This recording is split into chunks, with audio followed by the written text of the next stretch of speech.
อาการมาสงกัดชิปวิดีโอในก็เดี๋ยวมาตอบปันน้องก็หนึ่งถามมาค่ะเนาะ ถามมาในส่วนตัวค่ะก็ถามแคกหน้าจอขึ้นปันนะ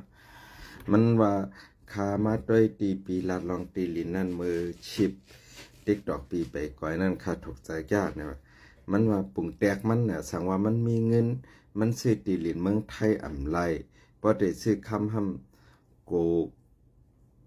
คนจนเลยอำนั้นก็โกเปิ้นมาลักกว่าเลยอำนั้นก็โกนางยิงมาเจาะเอากว่าเลยอำนั้นก็กว่าตาไปตั้ง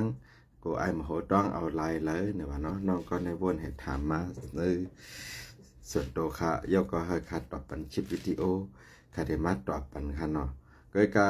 ติดตอบปันได้เนี่ยจื้อก็เอาเมาก็แปดค่ะเนาะก็คาเดมาเฮ็ดเป็นที่สุด15 มนิเทตอบปันกันเนาะยกก็คัดที่ลงบันคูช่องต่างคาลามคัดได้ดีถามมาจากไหนมีก้นใครมาหยอกหมอนแหเดี๋ยวแค่เอาวิดีโอขากว่าลงใน YouTube Facebook TikTok จากก็จะไหน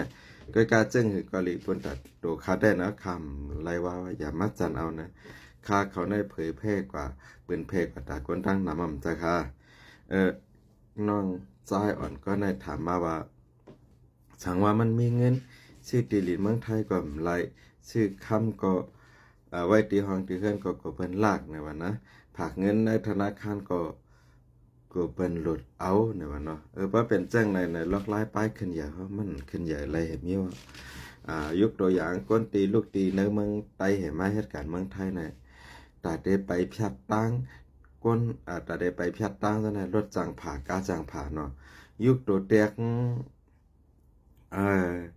ก้นขับแท็กซี่ก้นขับรถแก๊สจะไหนเขาเลยเอาจัดปานเขาเฮกว่าไหวเหมือนจังหนังลองต่อรองค่ะนะเพราะว่าเขากับผ่าเปิ้นก็เปิ้นตายก็เขาตกเปิ้นมาผ่าเขาก้าวลงมาผ่าเขาก็ตายเนี่ยเดี๋ยวเลยเอาจัดปานในเหตุต่อสู้กับจังไหนก็อย่าไปกล่าวว่นถึงเพราะเป็นแต่นั่นนังเก่าเนาะเพราะชื่อคำก็เปิ้นมาหลักเพราะชื่อคำให้ไว้จำโตก็จำตาจำตั้งก็ไอมาโหต้องเอาลายเจ้าก็จังไหนอันใครรัดได้เนาะขอบเมื่อตึงเป็นหัดขอบเมื่อหัดเป็นตึงเนาะเยาก็มันปั่นปุดกันแลกลายกันมาติ๊กเนาะผลมากก่อมซ่อนหาผ้าผ่าก่อมซ่อนห้อยเนี่ยเนาะหนังคือการไปมักมีเฮาคานั้นปฏิกหลีกว่าร้อยๆในยุคตัวแตกคาในมีเงิน500,000นะเงิน500,000นั้นมันใจเงินคานะข่าวกว่าซื้อคำมาไว้ก็ตีเงินเป็นมาไว้ตีคานั่นนั่นแหละปุ่งแตกเงินปีนอเขามายืนวาดไว้มันเป็นเงินกองมันอีกข่าวกว่าซื้อคำไว้เงิน500,000น่ะป้นกว่าเมื่อค่าซื้อคำนั้นหมด29,000ค่ะเนาะหนึ่งวาดได้29,000ป้นมากกะให้ก็เป็น50,000ป้านะคำน่ะจังไรกำไรตบเนี่ยเปล่าค่ะนะกำไรเปิ้นเลยน้ำยัดตบเนี่ยเปล่าเนี่ยก็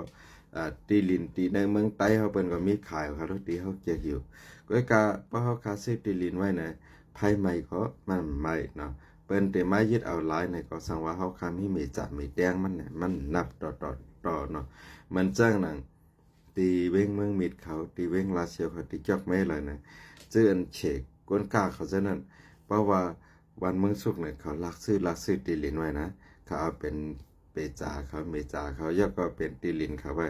สั่งว่าวัน3เมืองเย็นมากเนี่ยตีลินเนี่ยมันเด็กขึ้นกาขึ้นแห้งอยู่เนี่ยเพราะเป็นในเมืองใต้ได้ของเขาจะมัดผงเตียนเฮซื่อเนี่ยมันถูกลีซื่ออยู่นะครับเนาะเพราะว่ามาในเมืองไทยได้มันถูกลีซื่อก็เปิดว่ากูเลยซุ่มจ้ำแทงรองหนึ่งเข้าคำจะมีวัดไทยเนี่ยในใครมาลัดในน้องก็นั่นกำไรลองซื้อคำสั่งว่าไว้ตีห้องโกเป็นลักก็เป็นเอากว่าจำตัวเขาให้ไว้สติวิริยะเหมือนจังหนังเขามีเขาก็หยุ่มยำมีในเมืองไทยในประเทศเรานะอันเหมือนจังหนังเชิดปิดเหยก็ไว้คำไรไว้เงินไหลในมันไหนนั่นเนาะแต่เจ้าหน้าที่เขาได้มาจัดมากรรมนะเพราะเป็นผู้ยิ่งในเปิ่นเฮ็ดค่ะเนาะเพราะว่าในเกกวนนำมันเป็นตีนั่นใครลัดในน้องซ้ายก็ได้อันตามสุดแต่สั่งว่าปุ่งแตกมัน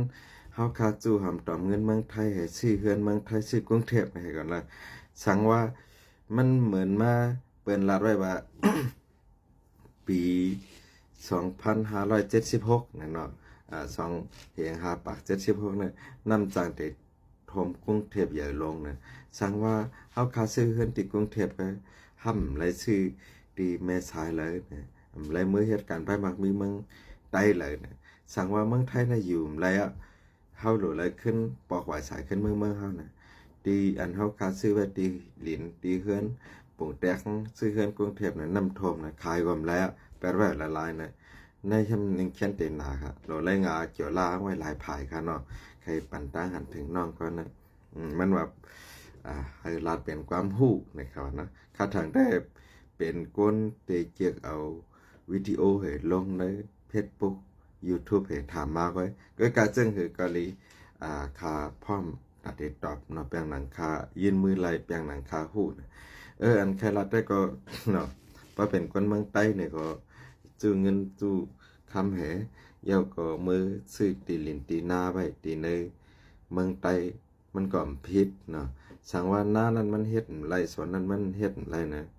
สังว่ามันจำวันนะแดบขายให้เฮ็ดหมู่วานก็ไล่นะใครปันตาหันเถินซะไหนเยาก็อย่าไปว่นว่ากูเปิ้นมาเอาลายสั่งสิ่งจากว่าเจ้ไหนในรายการในความกลางเนี่ยว่าเปิ้นมาเอาลายกำเดินก็ตู่เฮาก็เปิ้นได้มาเอากันละลายเนาะเปิ้นว่าคือก็ตายเยาเสียงขันถาเปิ้นเอากว่าแปดกลางป่าเหี่ยวสังเคียงหมดปกรับเมียงกินเจิมเป็นลินกว่าเสียงนะอย่าไปว่าเงินคำเฮาคาละ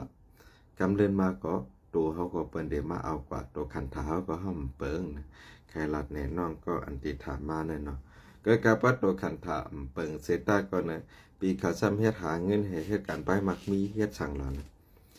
อันเฮาคาเฮ็ดและสั่งอันคาเฮ็ดและสั่งนะว่นตาลูกค้าว่นตาหลานค้าว่นตาหนอแดนเคอค้าเมื่อเกิดมันเป็นหนอแดนเคอค้าในอย่าให้มันเลยนาเล็กเหมือนเก่าค้าเมินเก่าค้าเนี่ยยามเปลี่ยนก้นผ่านมามันนาเล็กขันใจตันเลยเนี่ยให้พี่น้องเขาว่าไรฮู้กันเนาะลองตั้งผ่านคันใจอันว่านั่นมันอยากนะเนาะปุ่งแตงเฮาคักกว่าจอมวันเปิ้นกว่าเหตุการณ์แหลดไม่หลังเฮาเนี่ยแหลดไม่หลังเฮาเนี่ยตั้มไปตันเพราะเฮาต้องไม่มาเนี่ยกินหังก็เลยต่ำ3มีหังกินในกินกล้วยกินหมักปักรวมดังหลายนะ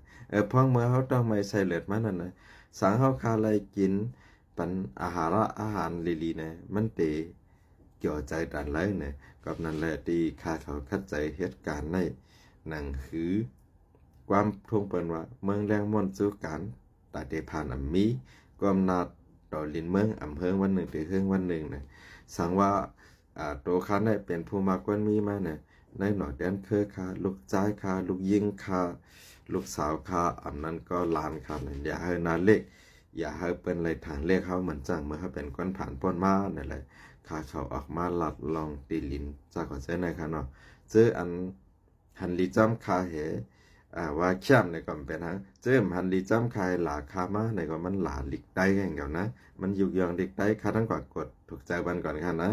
เจออันเอาหางคากว่าตัดเทศเหมือนจังหนังอำลีมลาจากก็เจอนั่นนะ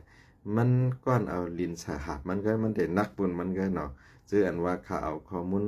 ปันมือตั้งวันให้สั่งสิ่งเจนั้นนะข้ามไล่ปันเพราะว่าข้าไล่ปันเต้เนี่ยมันตาบโลกเขาโลลาแท้แนวเพราะว่าปันเต้เนี่ย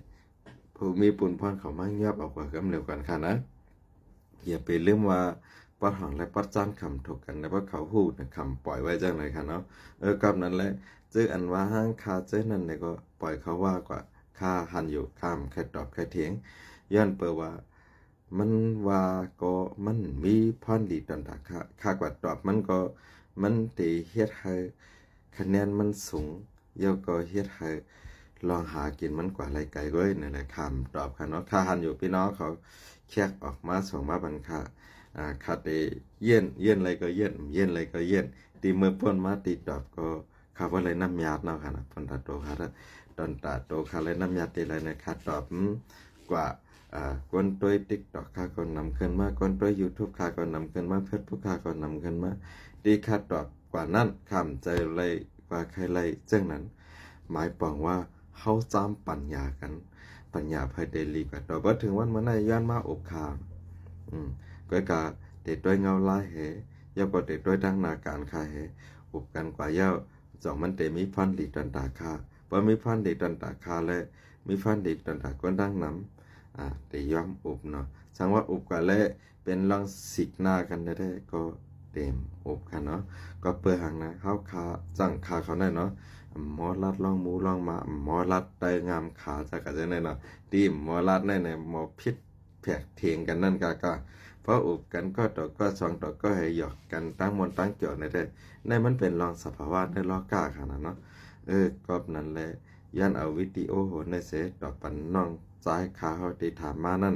สั่งว่ามักมีหลีเปียนเนี่ยถูกหลีเฮ็ดเจ้งหื้อเนี่ยก็เพราะว่ามักมีหลีเปียนเอาเนี่ยก็เปิงแต่คำสั่งว่าเขามักมีเมืองไทยเนี่ยเขาหลุดให้เมื่อซื้อตีลินตีหน้าตีสนในเมืองใต้ตีอันเขาเกี่ยวอยู่สั่งว่ามันยกตัวอย่างเขาเอาวัดหวยลู่หวนลาดเนาะเมื่อนั่นนะเคียงกะลาเขาหลู่ปันเจ้าเขาเจ้าคุณธรรมะสามีในแสน2 ปากก็ปนมา2 ปี 3 ปีเนี่ยเฮียง2 ปากก็เปลี่ยนมันเย่อก็100,002เฮียงก็เปลี่ยนมันนะใครมาตอบปันน้องๆเขาจะไหนค่ะเนาะก็นั้นแหละมันอยู่ที่ส่วนตัวค่าเย่าเฮียนจันไรนะแต่ค่าและเย่าเฮียนจันไรค่าลูกตีเจ้าหมุนเจ้าเห็นร้องค่าเป็นสังทาก้อยเนาะก็กะขาม8 ลิก8 ล้านเห็นเลยค่ามาเล็บเฮียนเย่อก็ต่อพอมาถึงเมืองไทยก็ค่าก็ยำเปลี่ยนภาษาไปอยู่ก็กะขามมีเงินเฮ็ดออกปรับมันบ่พยายามนั่นเขียนขายามนั่นแต่ว่าเสค่าฮู้ว่าอันคาไลเฮียนไผ่ไทยนั่นน่ะขึ้นเอามาใครเป็นอัปปุ่มตอนสอนให้มาใครในลงวิดีโอก็ดังนำดังหลายเนาะก็นั่นแหละย้อนมือสูงย้อนยินจมน้องใจตีถามมาแล้วย่อก็ย้อนยินจมพี่น้องเขาตีไปเอาก่อนลง YouTube Facebook จากว่าเจ้นั่นน่ะก็สั่งว่ามันเป็นไล่ตอนตาสู้เนี่ยก็ย้อนยินจมย้อนเปิดวิดีโออันเก่าคาก้อยเฮ็ดให้สุจะมีเงินเนี่ยก็คาย้อนยินจมเนาะให้เก่าคาก็เฮ็ดการเลี้ยงสูให้เก่าคาก็เฮ็ดการปันสูเก่าคาก็ก่อยเฮ็ดไล่เก่าคาก้อยหมอลาดหมอจ่าให้ในอิดอ่อนอีนึงก้อยเนี่ยอยู่ที่ส่วนโตคาห้าเพชรวัดไว้อยู่ไว้ที่กรุงเทพเนี่ยเนาะย้อนยินจมปีๆน้องๆกูก็กวนคำมาส่งกัน